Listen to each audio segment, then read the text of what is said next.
Austin was really on the very edge of the frontier in 1839 when the city was founded, because when you get up onto the Edwards Plateau, agriculture is really no longer an option in any intensive way.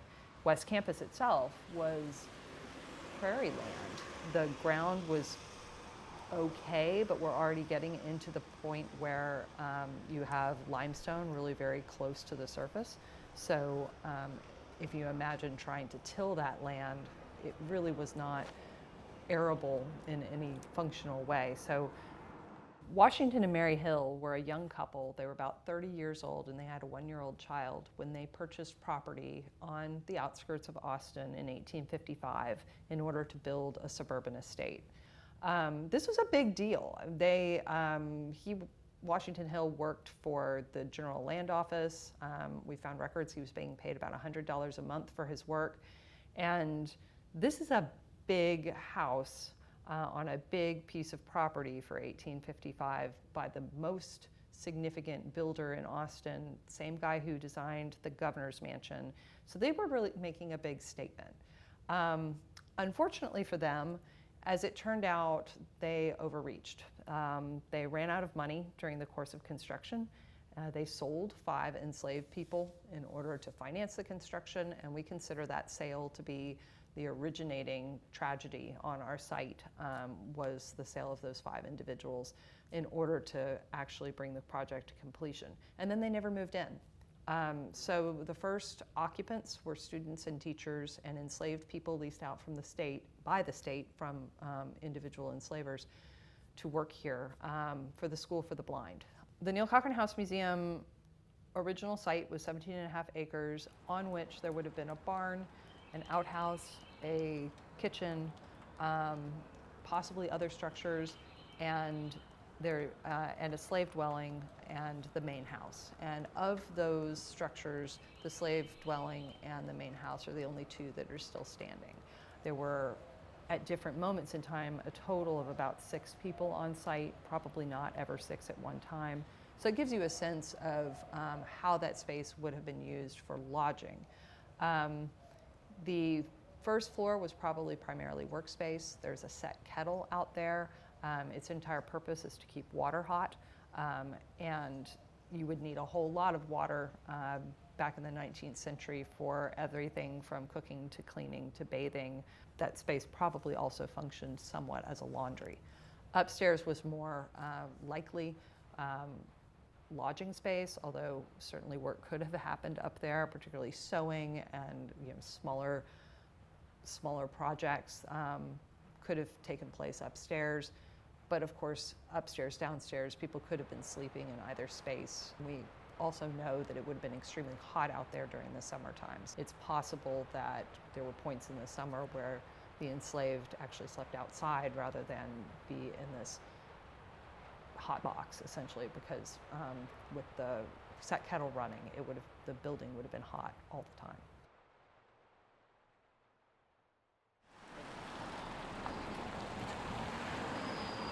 So 1865, enslavement ends in Texas.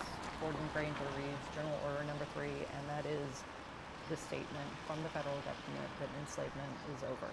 What happens in Austin after the end of the Civil War? You see over the course of a couple of years, over a decade really, the development of about 15 freedom colonies that end up ringing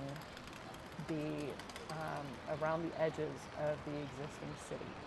Wheatville was founded in 1867 by a man named James Wheat, who purchased several plots of land at the corner of 24th and San Gabriel Street.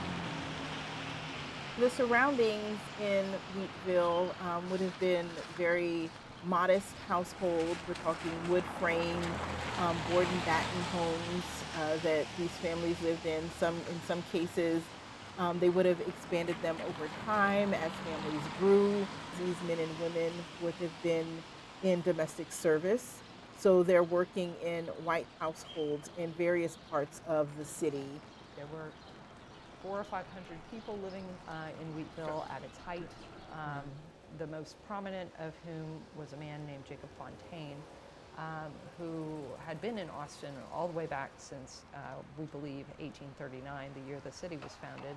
In Wheatville, in particular, he established two churches, one of which was probably initially located in his home. He and his family moved into the property, the building that we now know of as the Jacob Fontaine Gold Dollar Building. He operated his newspaper, the Gold Dollar, which is thought to be the first, if not one of the first, African American newspapers established west of the Mississippi River.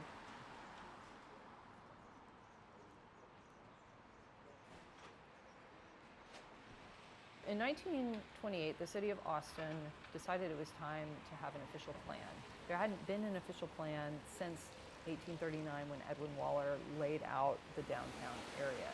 There was an interest in the city council to answer what they considered the race problem in Austin. So what they decided to do was they said there is one area in Austin which already has a strong concentration of Black Austinites, and that was east of what was East Avenue at that time. East Avenue is now I-35. They suggested creating a Negro district there. African Americans were going to be relocated. Otherwise, if they were living in other parts of the city, they would not be given city amenities such as electricity, sewage, water, paved streets. So the 1928 plan, it passes in 1928, and in 1931, the Wheatville School closes. So you can see how quickly the impact of that plan made changes in this area. You then start to see properties purchased for fraternities and sororities, particularly north of 24th Street. South of 24th Street already had some substantial development by that point, but on the north side in Wheatville, it had not. With the 1928 city plan, we don't see a night and day effect on the community. Everybody didn't pick up and move right away. 1883, the university opens with no housing. And so what you would see immediately with the founding of UT is speculation in this area and the growth of boarding houses. And by 1928, you're dotted with structures, most of them not very large. I mean, they were kind of Victorian homes, but they were built with lots of bedrooms in order to be boarding houses. But we're not talking towers, we're talking maybe 3-story buildings. Well, students have always been housed off campus at the university for a large part because of the way the legislature set up the financing for it. Texas has never been able to house all of its students by any measure. And so as the university continued to grow, by the 1960s, you have students living out on Riverside. And then you also start seeing students going up north into the Arboretum area by the 1980s and the 1990s. As the Vietnam War intensified and protest intensified, the conflict between the students and the administration came to a head, I guess, with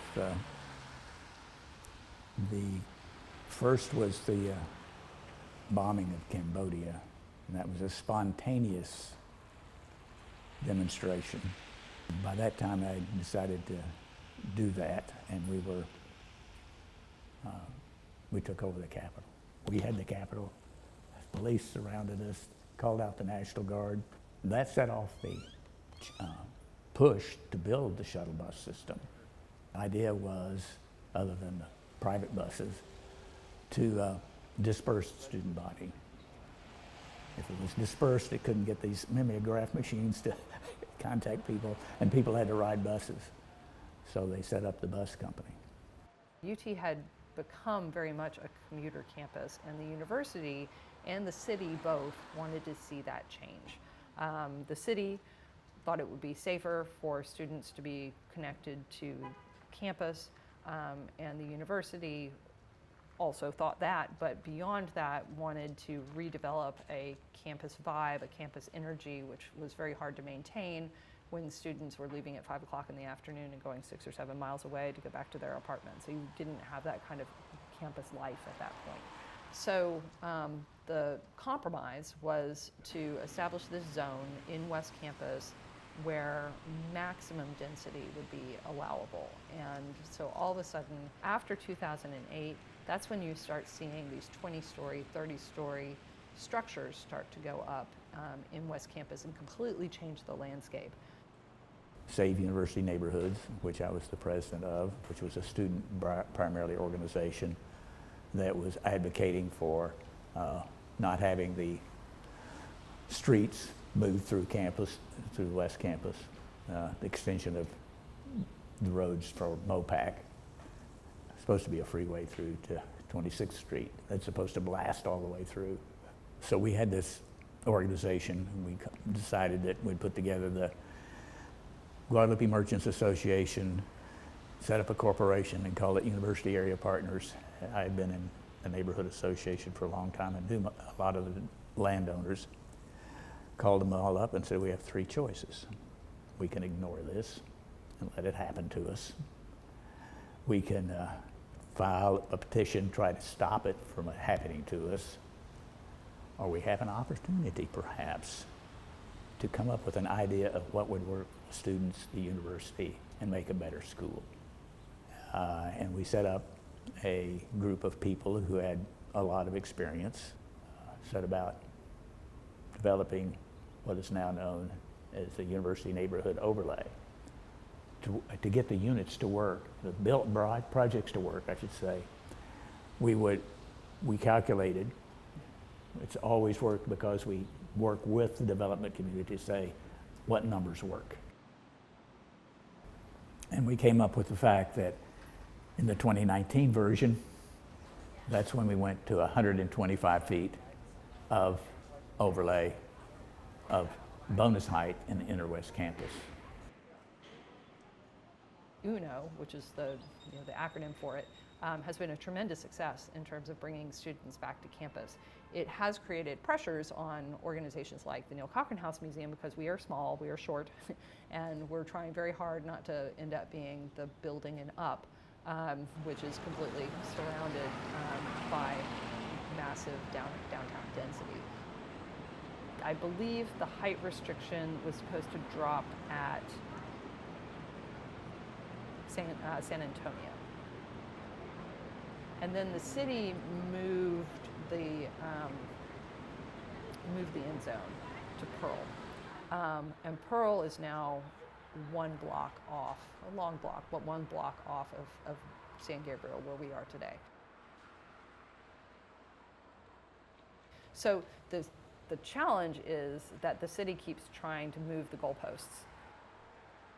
With effective, complete housing of the UT population, it's no longer necessary to move those goalposts. And most recently, they have had an interest in moving the goalposts, not just to San Gabriel, but to leapfrog it behind us to Leon. And were that to happen, we could be truly surrounded by towers.